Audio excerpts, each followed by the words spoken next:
8h14 en ce samedi 18 novembre. Et on reçoit déjà notre deuxième invité, Mathieu Fortin. Ça va bien? Bon matin, ça va extrêmement bien, oui. Alors, de quoi tu veux nous parler aujourd'hui? Parce que les dernières fois, on a parlé d'habitudes positives, de l'importance d'avoir de la positivité dans sa vie. Alors, de quoi on parle aujourd'hui? Ben, on va parler d'identité aujourd'hui. C'est un sujet qui est interrelié avec tous les autres sujets que je vous ai parlé. D'accord. Puis, pour avoir justement des mindsets positifs, tout ça, il faut d'abord le croire, il faut que ça vive en nous. Ça part de notre identité. La première émission, c'est les fidèles auditeurs s'en souviennent. On a parlé, j'ai mis la table sur c'est quoi la métaphysique. La métaphysique, c'est de partir vers l'intérieur, faire des changements à l'intérieur pour créer des actions réelles vers l'extérieur. Puis tout ça, cet intérieur-là, à la base, ben, c'est notre identité. Puis notre identité, ben, c'est quoi? Ben, notre identité, c'est ça qui crée notre réalité. Donc, l'identité qu'on croit, notre système de croyance, crée la réalité qu'on vit tous les jours. Mm-hmm. Ta réalité, Patrick, ta réalité, Eric, elle est complètement différente de la mienne, basée sur, dans la même situation, juste pour mettre la table. Là, on est ici en ce moment, mais ce qu'on va se souvenir de l'expérience en ce moment va être différent pour chacun d'entre nous, basé sur notre identité, notre perception de la vie, puis qu'est-ce qu'on va retenir comme mot-clé. Donc, tout ça. Donc, l'identité, elle est super importante. Pourquoi je vais en parler? C'est parce que on est à la mi-novembre en ce moment. Ouais. Je ne sais pas pour vous, mais on commence à la sentir, cette mi-novembre-là. Il y a beaucoup de gens autour, ils sont malades, des journées rapetissent, on est fatigué. Il y a de l'épuisement. Je le vois autour de moi, le monde sont fatigués. On manque de lumière, mais le monde sont épuisés aussi. Puis là, il y a comme janvier, il y a le temps des fêtes qui s'en vient. Il y a beaucoup de choses qui s'ajoutent à notre agenda. Et janvier, date critique pour la population en majorité, pour penser à faire des résolutions. C'est pas tout le monde qui en fait, mais je pense que tout le monde l'a derrière sa tête un peu en disant « nouvelle année, nouveau début, nouveau commencement ». Puis ça, c'est dangereux parce que des fois, les gens vont se mettre des résolutions qui sont pas réalistiques, basées sur qui ils sont. On fait souvent des résolutions basées sur qui on voudrait être, parce qu'on veut changer notre vie.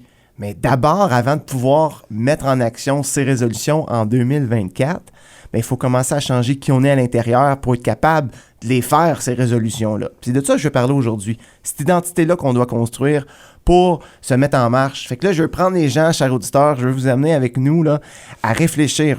Aujourd'hui, on va pas faire un plan sur comment faire des résolutions puis qu'est-ce que vous devriez faire comme résolution. Je veux essayer d'amener les gens à réfléchir à, OK, admettons que moi, dans la vie, je veux être plus en santé. En santé, on en parle souvent, on parle des mises en forme, tout ça, parce que c'est physique, c'est visuel, on peut le voir, les résultats. Mais si dans ta vie, c'est d'être plus heureux, peut-être relié à l'argent, à l'amitié, à des choses qui se voient pas, mais que juste toi qui le sais à l'intérieur de toi, ben, il faut que tu commences à changer qui t'es à l'intérieur, y croire pour être capable de faire les actions que tu as besoin de faire en 2024. Pour prendre des résolutions moins superficielles, je comprends bien. Exactement, exactement, puis plus alignées. Puis tu sais, moi, ce que je veux, c'est que les gens commencent à réfléchir tout de suite, parce que là, il y a peut-être 50%, puis là, c'est une statistique que j'invente, là, des gens qui nous écoutent en ce moment, qui ont déjà une idée de ce qu'ils voudraient faire comme résolution en 2024.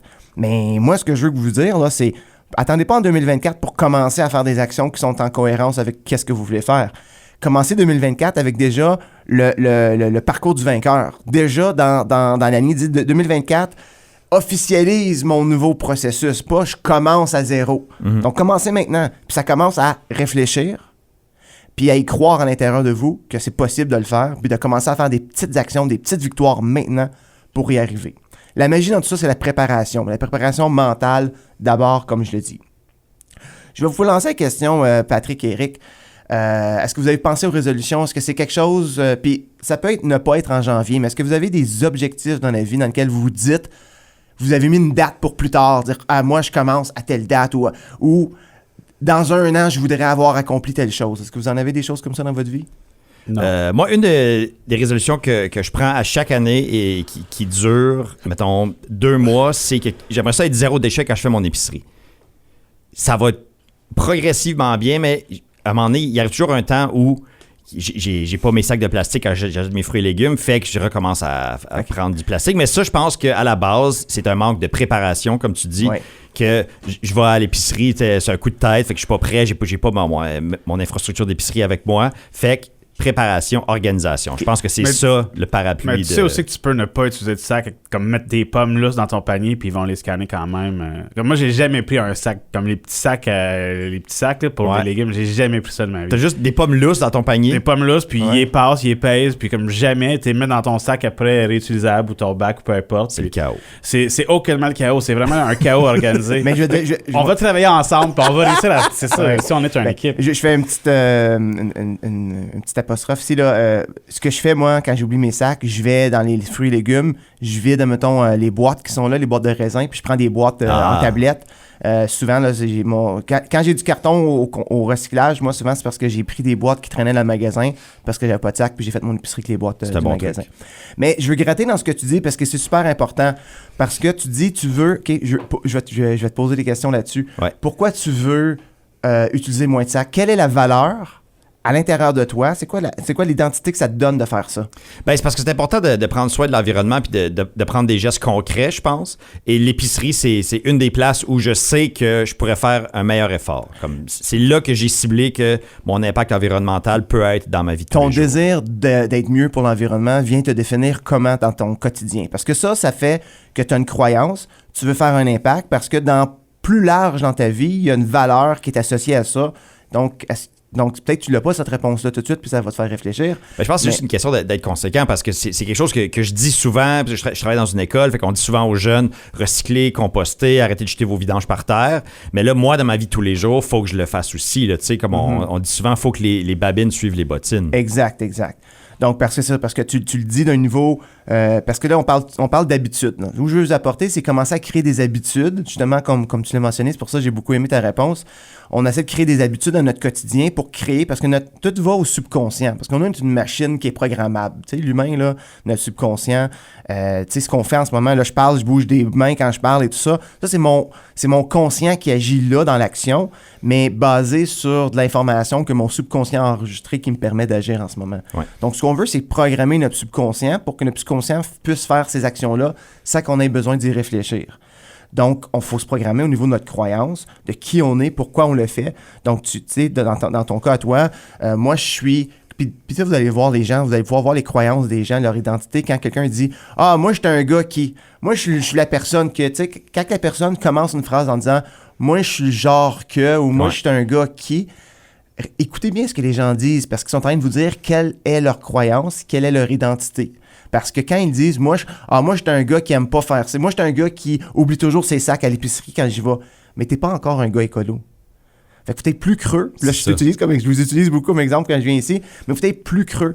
Faire des actions à la maison, faire peut-être un peu plus de lecture, créer des actions, beaucoup plus un écosystème là-dessus, faire des petites actions à l'extérieur de l'épicerie pour que quand tu es à l'épicerie, quand arrive l'épicerie, là, c'est l'automatique. C'est impensable d'oublier ses sacs parce que ça va être automatique dans ta vie, parce que c'est ancré dans tes croyances. Fait que là, tout le côté écolo, tu veux le faire, mais ce que je cible en ce moment, c'est que c'est pas encore ancré dans toi. Il y a d'autres parties de ta vie, dans tes croyances, dans tes habitudes, tout ça, que tu veux, mais tu le fais pas parce que tu y crois pas encore à 100%, que tu es capable de le faire. Tu le sais que tu dois le faire, tu sais que c'est bon, mais tu ne crois pas que tu es en mesure de le faire. Tu te doutes à chaque fois.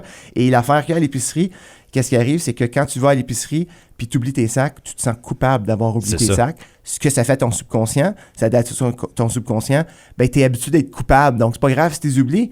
Je t'ai habitué que tu es coupable. Donc, tu t'habitues à être coupable comme ça. Donc, comment le temps passe vite, encore une fois, et je vous invite tout le monde à écouter le documentaire d'Arnold Schwarzenegger sur Netflix. Vous allez voir comment cet homme-là a parti, lui, il se détermine des objectifs. C'est clair, je veux devenir le champion du monde en bodybuilding. Donc, tout son système de croyances, ses relations, ses actions, de la façon qu'il voit la vie, les décors dans sa chambre, tout son environnement a été modelé autour du fait qu'un jour, il va gagner ce championnat-là. Il a décidé qu'il voulait être une vedette de film d'action, la plus grande vedette.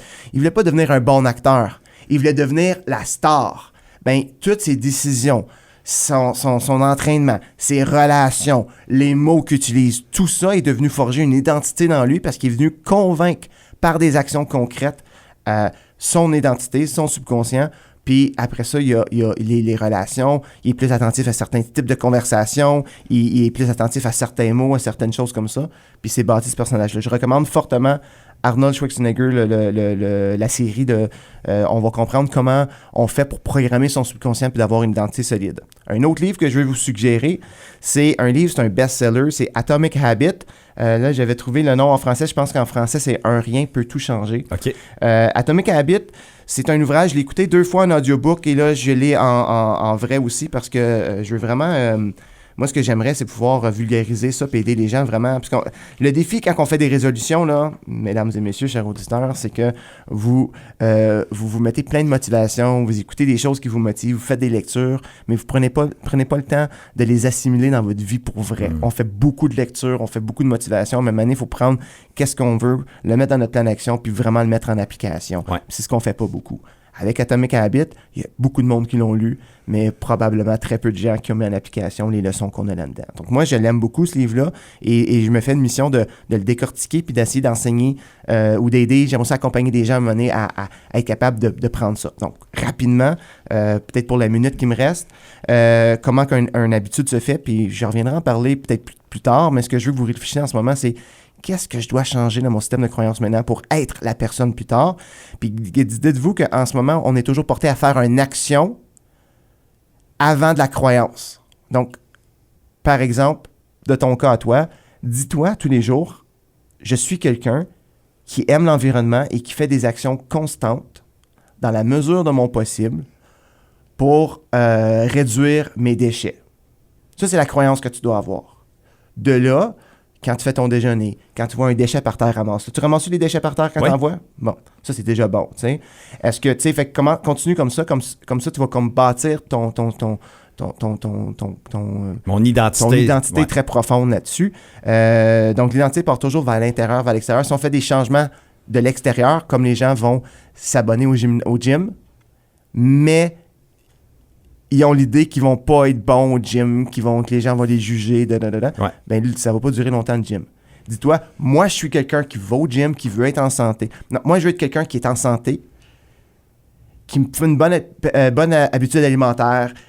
Voyez-vous, je cours, je suis en santé. Croyez que vous êtes quelqu'un qui est capable d'accéder à la santé et le gym devient un outil et non la solution. C'est ça qui est souvent le défi. Donc, réfléchissez à ça. Je ne sais pas si j'ai réussi peut-être à brasser un peu, mais pensez à vos résolutions, mais pensez à qui vous voulez être et regardez des modèles autour de vous et dites-vous quelle est leur identité, puis est-ce que je peux moi aussi m'inspirer de son identité pour devenir ça. Je reviendrai plus tard peut-être parler plus de stratégies concrètes sur comment instaurer des habitudes, mais pour l'instant, pensez intérieurement à l'identité que vous voulez avoir. Merci beaucoup, Mathieu. Juste la dernière phrase que tu as dit, que la résolution devienne un outil et non la solution. Juste ça, ça va changer, je pense, la façon que bien des gens voient les résolutions du temps des fêtes. Tu nous avais demandé une chanson quand même assez... on l'avait pas dans le système, il a fallu l'importer. Une chanson, c'est quoi puis pourquoi? Ben, c'est Michael Jackson, Man in the Mirror. Moi, dans une autre phase de ma vie, là, si on écoute la première fois que je suis venu ici, là, si les gens vont fouiller dans les archives, je parle que dans le passé, j'avais déjà fait une mise en forme, puis j'étais plus connecté avec moi-même, puis dans le passé, je me suis perdu, peu importe. À un moment où j'étais très connecté avec moi-même, ma chanson fétiche à moi, avant d'aller faire de la télévision, de la radio, toutes les choses qui me demandaient vraiment d'avoir de l'estime de soi, je me regardais dans le miroir, puis je mettais Man in the Mirror de Michael Jackson. J'avais une petite chorégraphie que je m'étais faite là-dessus pour le début, puis je la faisais jouer, mais je fermais la porte, puis elle jouait encore, là. Okay. C'était tu sais, comme un lutteur qui rentre sur l'arène, là, c'était ma chanson d'arène. Fait que Man in the Mirror, parce que les paroles le disent, si tu veux changer quelque chose dans le monde, tu commences à changer par la personne que tu vois dans le miroir. C'est cette personne-là qui a tous les outils pour faire les changements que tu veux faire. Bien, merci, Mathieu.